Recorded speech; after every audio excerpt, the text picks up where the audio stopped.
Ethiopia has proven to be a historical beacon, not only in Africa, but in the entire world, as many historians agree that this is one of the oldest countries in the world. The traditional ties of this country are still strong and unchanged, and as the rest of the world has evolved over the years leaving their ancient history behind, Ethiopia did the opposite, upholding their culture. From the ancient Ge'ez language that dates back to the 4th century and has its own scripts, to the calendar, Ethiopia is indeed a unique country. The Ethiopian calendar has been in the spotlight for quite some time, but still, most of the world does not yet know that it uses its own version of the calendar, now known as the Ge'ez or Ethiopic Calendar, which is about 7 to 8 years behind. The rest of the world uses the Gregorian calendar, which was introduced in October 1582 by Pope Gregory XIII as a replacement for the Julian calendar. It later spread throughout the Roman Empire and beyond as Christianity spread and influenced the design of almost all calendars elsewhere, as we can see today.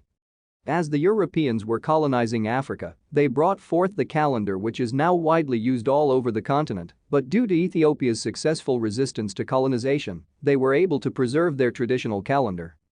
The Ethiopian calendar has 12 months of 30 days each, with a 13th month that has 5 days and 6 on a leap year which occurs after every 4 years.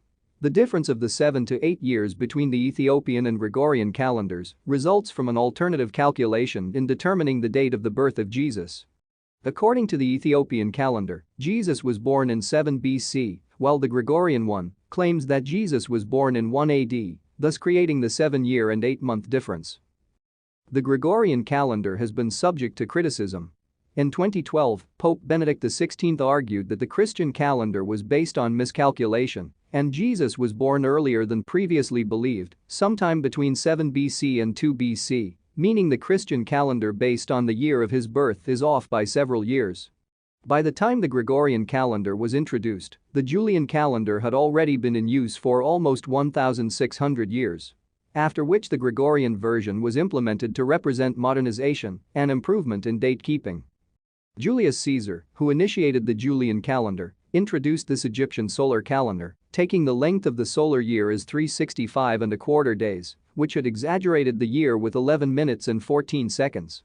Secondly, the excess leap days that were introduced by the Julian calendar had caused the calendar dates of the seasons to regress by almost 1 day per 100 years. As time went by, this error had resulted to massive differences in time, and by the time Pope Gregory XIII was the head of the church in the 1500s, the discrepancy had accumulated to approximately 10 days. To reinstate the correct time, the Pope based his reform on the March equinox, which used to occur on March 11th, but had shifted to March 21st in 325 C.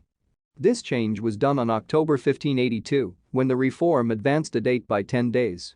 If you go back to check your 1582 calendar, you'll notice the missing 10 days, as Thursday 4th October of the year was followed by Friday 15th October of the same year.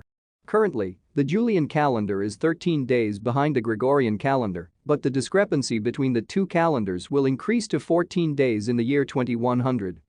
It does not even end there, as Ethiopia celebrates its new year on September 11th, unless it is a leap year, in which case it is celebrated on September 12th, and whose celebrations usually last for a week. The Ethiopian Orthodox Church, which uses the calendar, also recognizes January 7th as the day that Jesus was born, while in most parts of the world, Christmas is celebrated on December 25th. And again, if you are planning on a visit to Ethiopia, the date isn't the only thing you will be cross-checking, but the time as well. Don't wait for me to say they have 25 hours instead of the normal 24, but the way of reading or telling the clock is what is different from the rest of the world, just like the calendar. Similar to the Swahili way of telling the clock, the day starts at dawn and runs till dusk, unlike the rest of the world, where the day runs from midnight to midday. Due to Ethiopia's location near the equator, sunset and sunrise are mostly constant all year round and are defined as 6 p.m. and 6 a.m. respectively in standard time. This thus means that 7 a.m. is the first hour of the day and is read as 1 in the morning instead of 7 a.m.